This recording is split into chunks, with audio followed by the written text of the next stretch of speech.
各位，在中国近代史上，真正称得上智勇双全的女性，确实屈指可数。但有一个名字你绝对无法绕开宋美龄。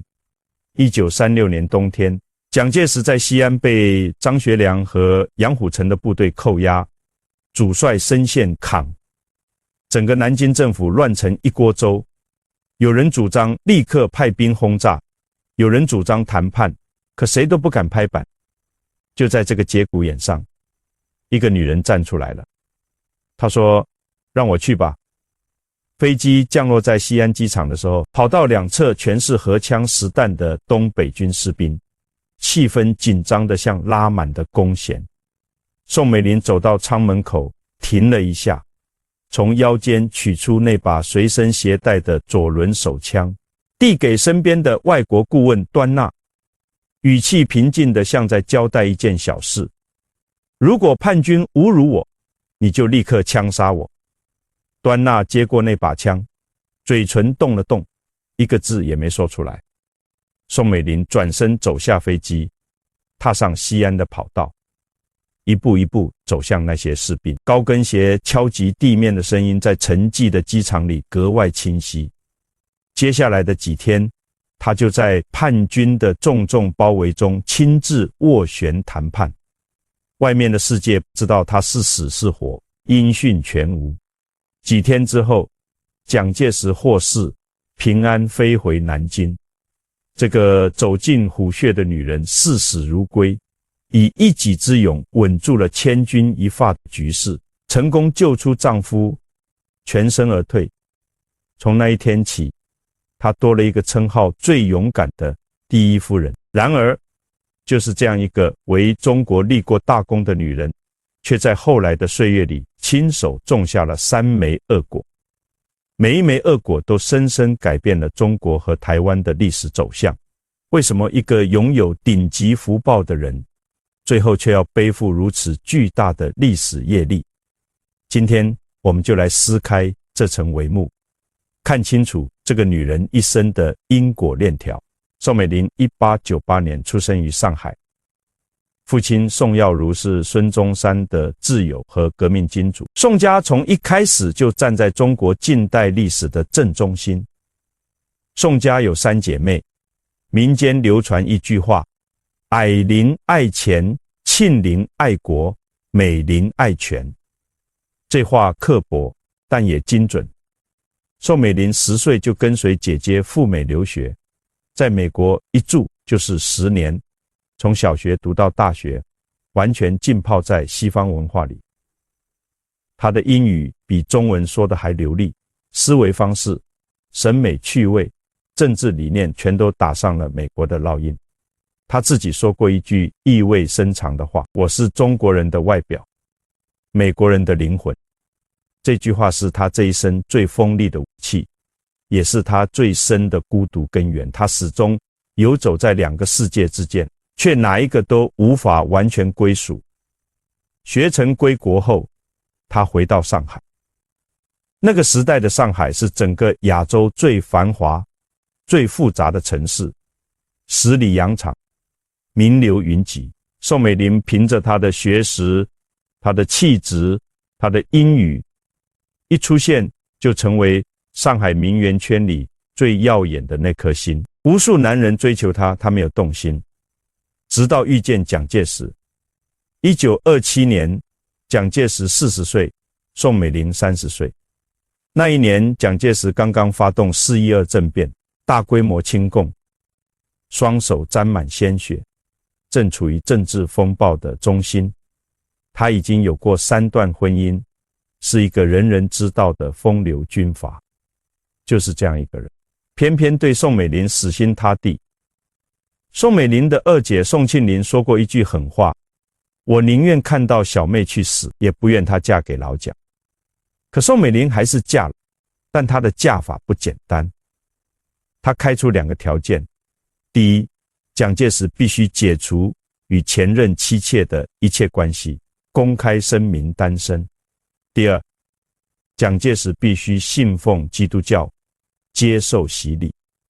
表面上是信仰问题，骨子里是战略一个信基督教的中国领袖，才能打动美国，打通西方世界的支持。宋美龄从一开始就看透了这一层，蒋介石答应了，全部答应。两人在上海举行盛大的婚礼，婚礼上宋美龄说了一句话，让在场所有人都愣住了：从嫁给你起，我就准备为维护你的最高权利而奋斗。这哪里是新娘子该说的话，这分明是政治盟友的誓言。但岁月是最奇妙的东西，这段一开始充满算计的婚姻，到了台湾那20几年，却慢慢长出了真挚的感情。这段婚姻给了宋美龄一个最大的舞台，她接下来做的是震惊了整个世界。嫁给蒋介石之后，宋美龄没有只做一个站在丈夫身后的花瓶，她爱丈夫，但她更爱权力。1936年，她出任航空委员会秘书长，主持中国空军的建设。各位，这不是挂名，那个年代中国根本没有像样的空军，一切从零开始。她四处奔走，争取经费，引进外国教官，一架飞机一架飞机的把这支空军撑起来。抗战爆发之后，日本空军有3000架飞机，中国只有不到600架，差距悬殊，几乎没有胜算。但正是这600架飞机，在抗战初期给了日军沉重的打击。这600架是宋美龄一架架争来的。从那一天起，她有了另一个称号——中国空军之母。然后就是1943年，那一年她做了一件让整个世界记住她的事。宋美龄只身飞赴美国，展开了长达7个多月的访美之旅。她走上了美国国会的讲台，那是美国权力的最核心。台下坐着的是美国参众两院的议员，是这个世界上最有影响力的一批人。历史上从来没有任何一个中国人站上过那个讲台。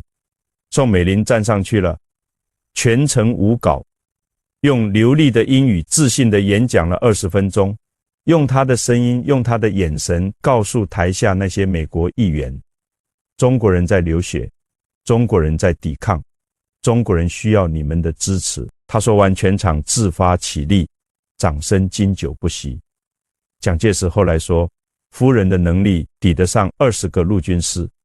美国媒体给他起了一个名字：中国最强的武器。那次访美，他为中国争取到了大量美元，为抗战后期的坚持打下了重要的基础。但是在同一次访美期间，他做了一件让人意想不到的事。那是在白宫的一场晚宴上，有人问他：夫人，如果美国的工人发动罢工，您会怎么处理？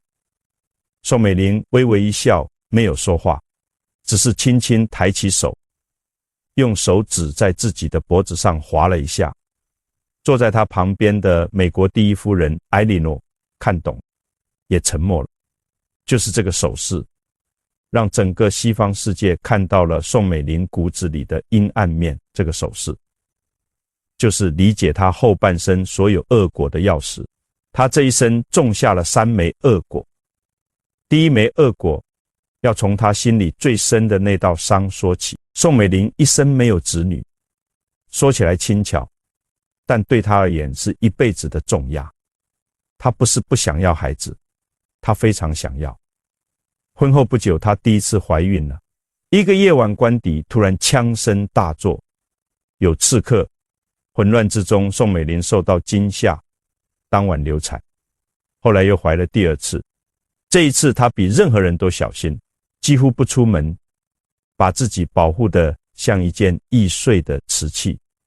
可还是没有保住，习惯性流产。医生告诉她，她的身体再也无法孕育一个孩子。她当时多少岁？才刚刚30出头。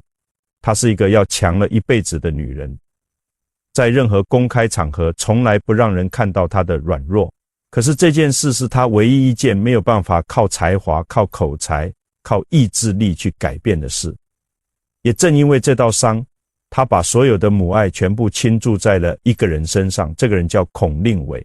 孔令伟是宋美龄大姐宋霭龄的女儿，从小就在宋美龄身边长大。这个孩子生得漂亮，性格泼辣，跟宋美龄特别投缘。宋美龄没有亲生女儿，孔令伟就成了她心里那个缺口的填补。她对孔令伟是真的疼，要什么给什么，护着他，宠着他。但是各位，一个孩子从小就知道自己做什么都有人护着，他会长成什么样子？孔令伟16岁那年在南京街头飙车，一名新来的巡警不知道他是谁，照章执法，上前拦车查证，枪声响了，那名巡警倒在了地上，警察们集体罢岗，聚集在首都警察厅前请愿，要求严惩凶手。最后的结果是什么？官方结论：手枪走火，误伤人命。孔祥熙拿出1万多块大洋赔给死者家属，此事了结，孔令伟无罪释放，逍遥法外。没有人敢追究，没有人敢上门，因为所有人都知道孔令伟背后站着谁。这件事之后，宋美龄有没有反省过？我们不知道，但我们知道的是，他没有改变对孔令伟的态度，他继续护着，继续宠着。后来局势更乱了，国共内战打得如火如荼，国民党节节败退，撤退到香港那段时间，到处是混乱，到处是逃难的人。就在这种时候，孔令伟做了一件让所有人都目瞪口呆的事。飞机座位紧张，一个军方高官正准备登机，孔令伟走过去拦住了他，没有说什么客气话，直接掏出枪，逼着那个军官下飞机。那个座位让给了他的狗。一个为国家征战的军官，被一个女人用枪逼着给一条狗让座。一个人能够嚣张到这种程度，背后一定有人在撑着他，那个人就是宋美龄。因果从来不问你出发点是好是坏，他只问你一件事：你的纵容让谁付出了代价？宋美龄爱孔令伟，这是真的，但这份爱从一开始就走歪了。他给的不是教养，是放纵；他给的不是保护，是一块可以为所欲为的免死金牌。这就是他种下的第一枚恶果。第二枚恶果是宋美龄这一生最沉重的一个决定，时间是1948年。这一年，整个中国的命运悬在一条细线上。辽沈战役刚刚结束，这场战役国军损失了47万人，整个东北就这样丢了。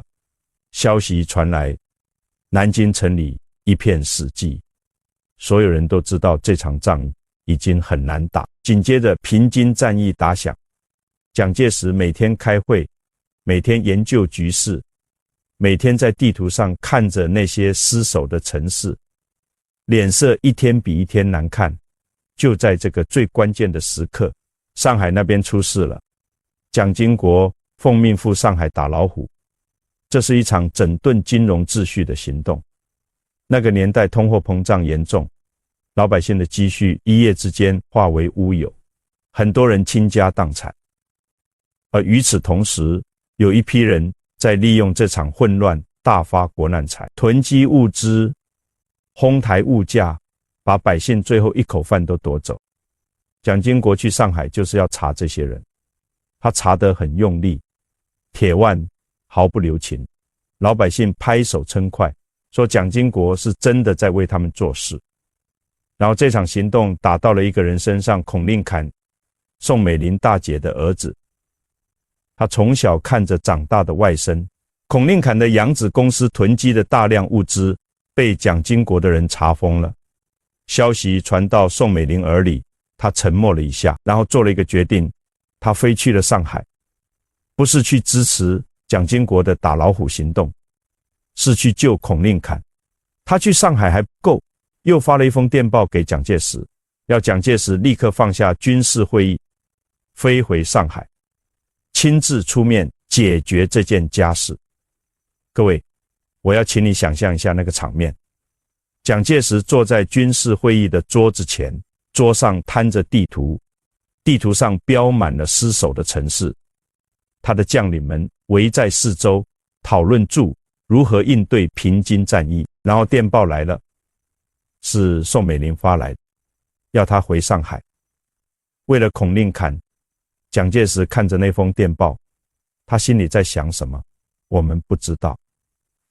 但我们知道他做了什么，他站起来了，飞回上海了。孔令侃保住了，蒋经国的打老虎行动就此瓦解。那些原本拍手称快的上海老百姓，看着这一幕，什么话都说不出来了。他们终于明白了一件事，这个政府救不了他们。那一刻，宋美龄难道不知道前线的情况吗？他难道不清楚这个时候蒋介石离开军事会议意味着什么吗？他知道，他比任何人都聪明，他当然知道，但他还是发了那封电报，因为在那一刻，孔令侃比前线更重要，家族比大局更重要。这就是人性里最难克服的那个部分，当私情和大义站在天平的两端，很少有人能够真正选择大义。孔令侃案之后，上海物价在1周内上涨了11倍，上涨速度创下历史纪录。上海市民把蒋经国原来的口号只打老虎不拍苍蝇改成了只拍苍蝇打老虎。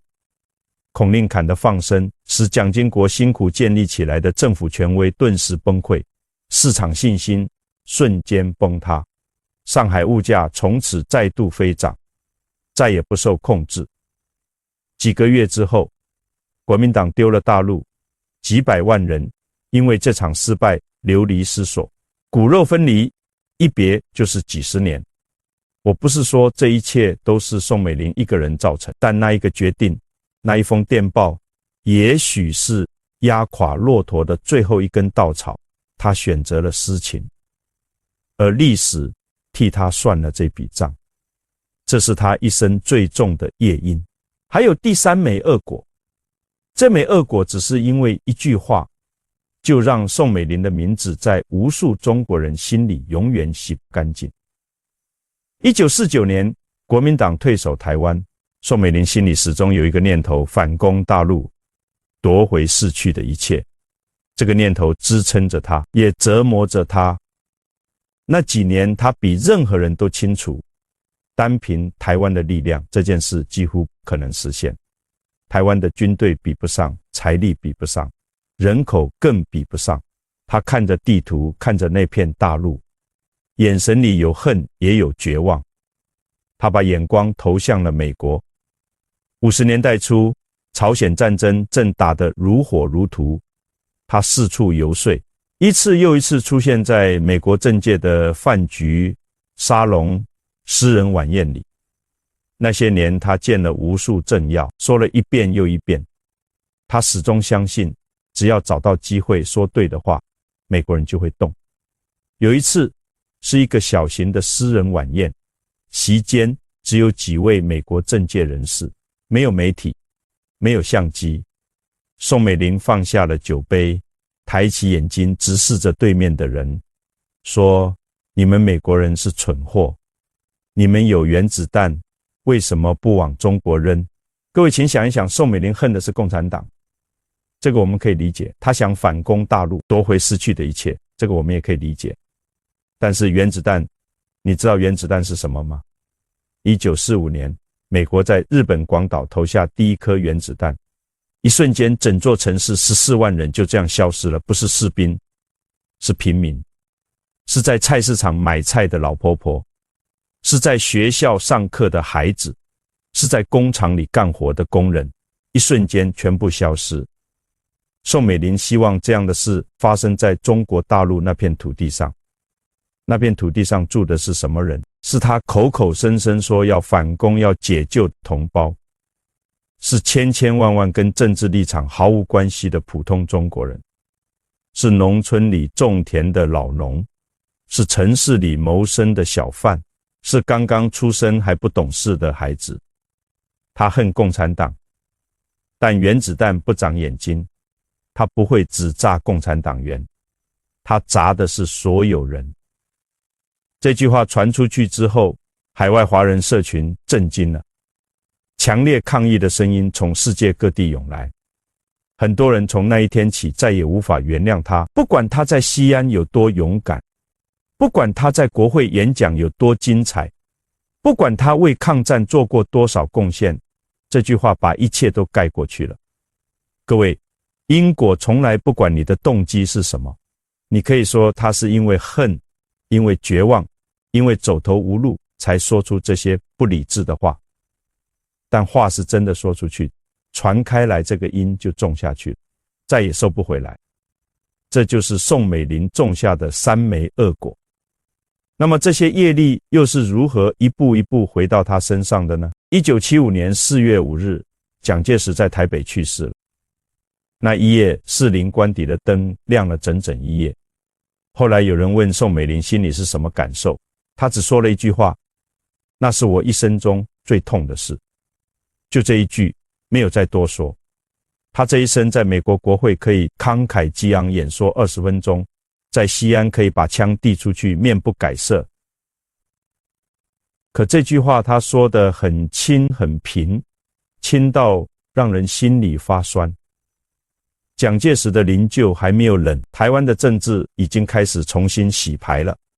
蒋介石去世后的第23天，国民党召开临时全体中央委员会议，修改党章，宣布党总裁的名义永远保留给蒋介石一个人，后人不得再用。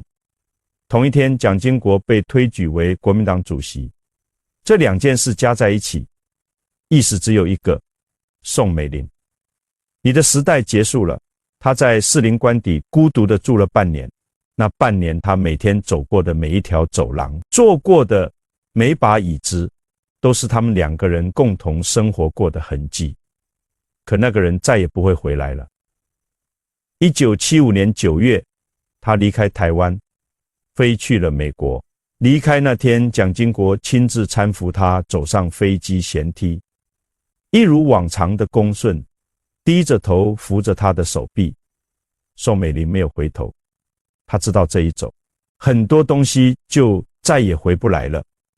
外界盛传宋美龄是与蒋经国夺权失败被迫出走，但真相比这个更复杂，也更悲凉。蒋介石刚去世，孔令侃立刻从美国飞回台湾，联合夫人派的官员想要拥立宋美龄继任国民党总裁。宋美龄怎么回应？她拒绝了，从头拒绝到底。她不是不明白政治，她比任何人都明白。她只是清楚地知道，蒋介石走了，那个舞台也跟着走了。她不是蒋介石，她的一切从开始就是建立在那个男人的权力之上。那个男人不在了，她再怎么挣扎，也只是一个双居的老妇人。这个认知比任何人的冷眼都更让人心寒。他走了，这一走就是11年。这11年，他住在长岛的大庄园，后来搬进曼哈顿上东区的公寓。外面的人以为他锦衣玉食，养尊处优，但那些物业是孔家的，不是他。他没有一个真正属于自己的家。一个曾经让美国国会全场起立的女人，晚年住在外孙家的房子。1978年，蒋经国正式就任总统，宋美龄以睹物伤情为由，没有回台出席就职典礼。她缺席了，就像她缺席了蒋家王朝最后的谢幕。就在那些年，二姐宋庆龄在北京病危了，身边的人托话过来，希望2姐妹最后能见上一面。宋美龄沉默了很久，回了4个字：信收到了。就这4个字。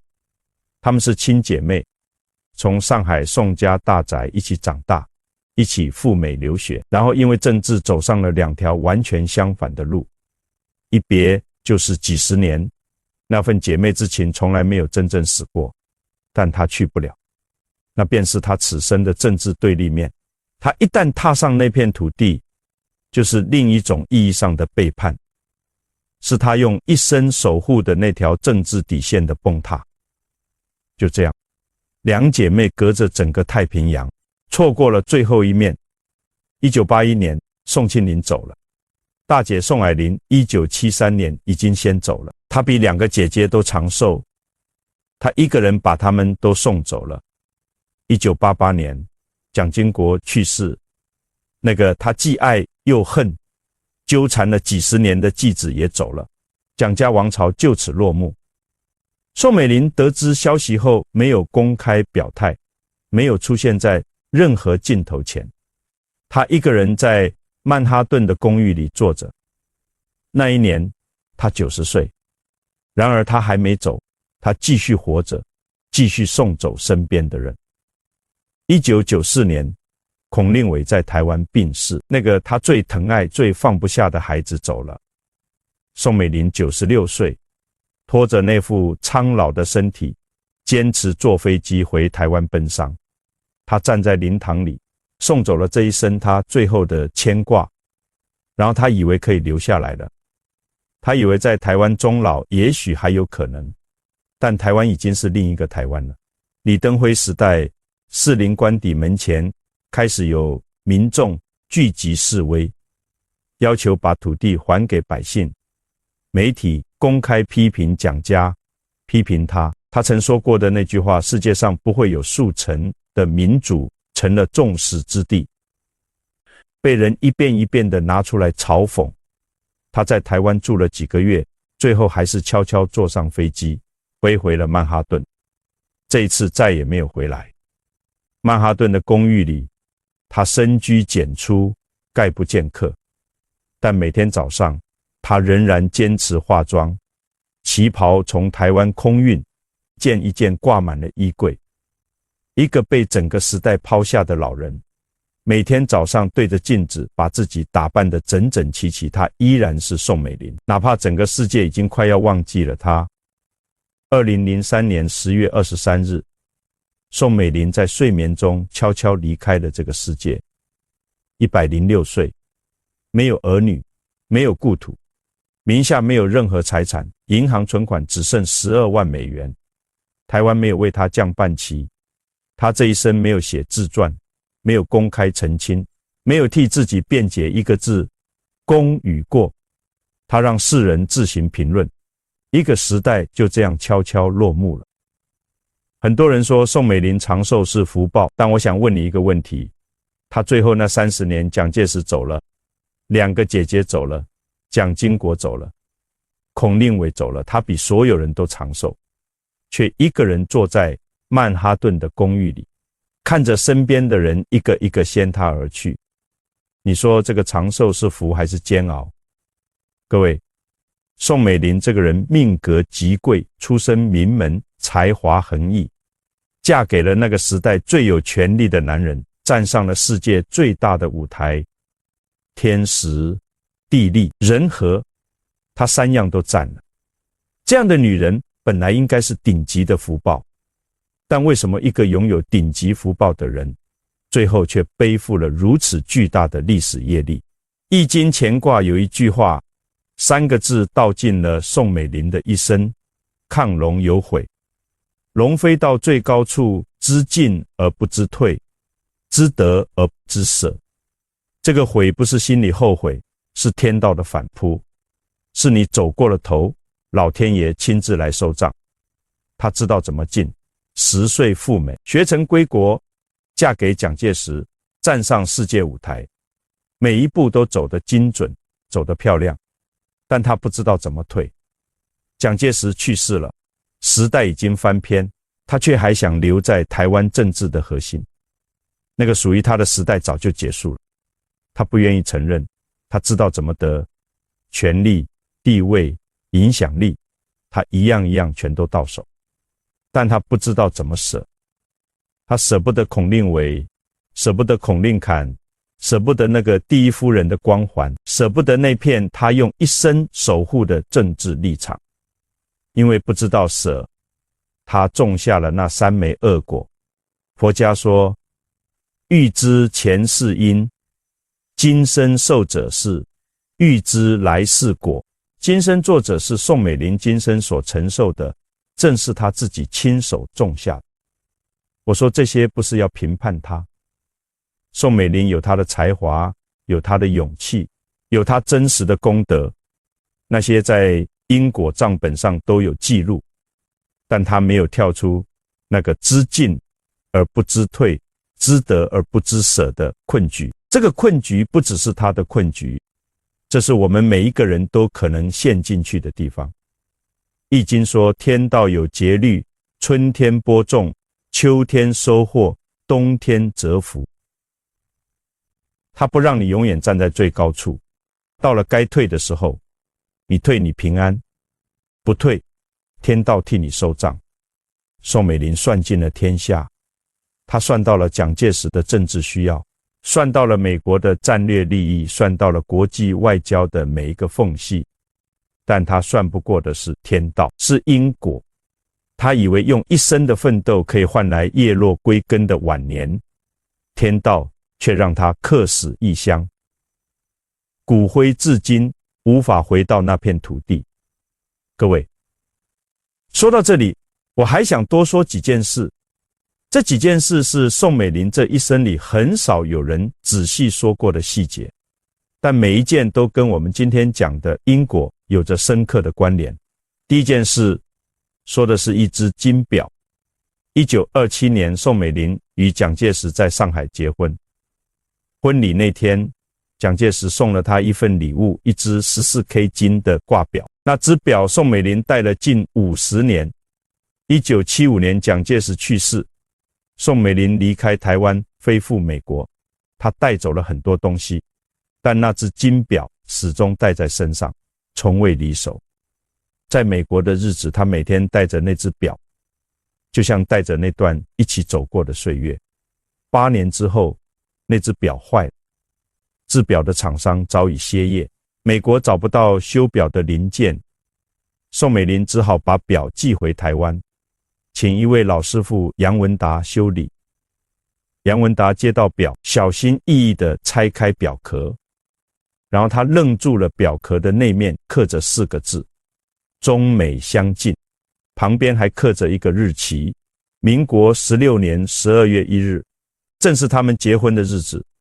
杨文达把这件事告诉了宋美龄，宋美龄沉默了很久，慢慢回想，才明白那4个字的意思。中是蒋中正的中，美是宋美龄的美，中美相近，就是蒋中正与宋美龄相敬如宾。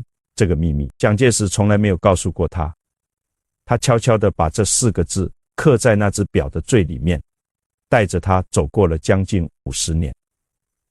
各位，这对夫妻一开始是政治婚姻，所有人都知道。可是你看这4个字，你说这只是政治吗？一个不善表达的男人，用这种方式把他最深的心意藏在一个没有人会轻易发现的地方。那一刻，宋美龄捧着那只表，她在想什么？我们不知道，但我相信那个一生都轻易落泪的女人哭了。因果里有业力，有恶果，但也有真情，这份情是真实的。第二件事说的是5年之间天壤之别。1943年，宋美龄第一次访美是何等风光。她住在白宫，罗斯福夫妇亲自接待。她在国会演讲，完全场起立，她走到哪里，哪里就万人空巷。美国人争相睹这位东方女性的风采，报纸头版连篇累牍地赞扬她，说她是中国送给世界的礼物。然后呢，1948年，同样是11月，同样是飞往美国，同样是要争取援助，但这一次一切都不一样。美国政府提前通知宋美龄，她这次只能以私人身份访美，不能以第一夫人的官方身份。你知道这句话的意思吗？5年前，她是中国最高领袖的夫人，是代表4万万中国人而来的使者。5年后，她连第一夫人这个头衔都不被承认。更难堪的还在后面，杜鲁门总统拒绝让她住进白宫。杜鲁门私下说了一句话，说得毫不客气，他到美国来只是为了再得到一点施舍，不愿意让她住在白宫。对他喜欢什么或不喜欢什么，我完全不在意。12月10日，杜鲁门在白宫接见了他，只给了他半个小时。宋美龄开口要求美国提供30亿美元的军事援助，杜鲁门说，美国只能付给已经承诺的援助计划，直到耗完为止。美国不能保证无期限地支持一个无法支持的政府。半个小时谈完，送客。宋美龄走出白宫的时候，5年前那些夹道欢迎的人群不见了，那些争相刊登她照片的报纸不见了，那个让整个美国倾倒的东方女神，在这个冬天的华盛顿，什么都不是。她在美国滞留了将近1年，四处奔走，毫无所获。5年前和5年后，同一个女人，同一件事，为什么结果天壤之别？有人说是因为美国的政策变了，内战和抗战不一样，这是真的。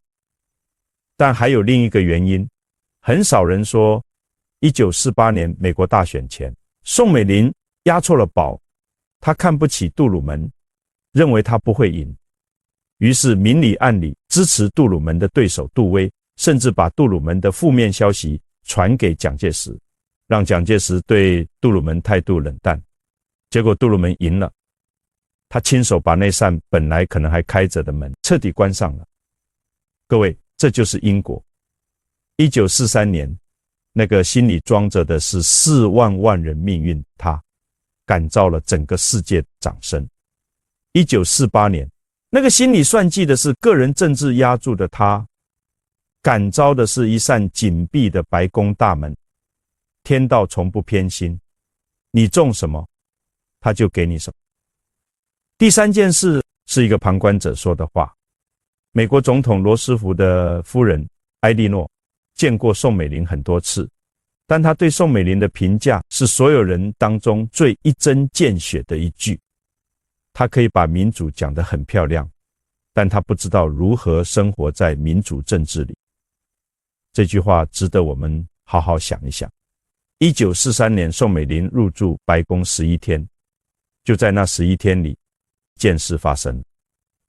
宋美龄每天要求服务人员为她更换床单，不是普通床单，是真丝床单，而且不止换一次，只要有人摸过，她就要求换新的。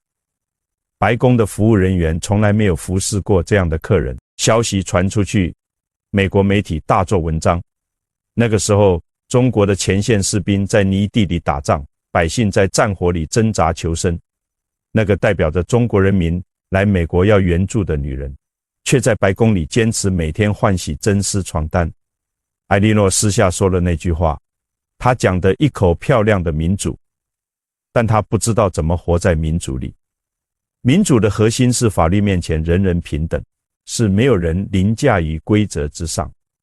但宋美龄的一生恰恰相反，孔令伟撞死的人没事，因为背后是他。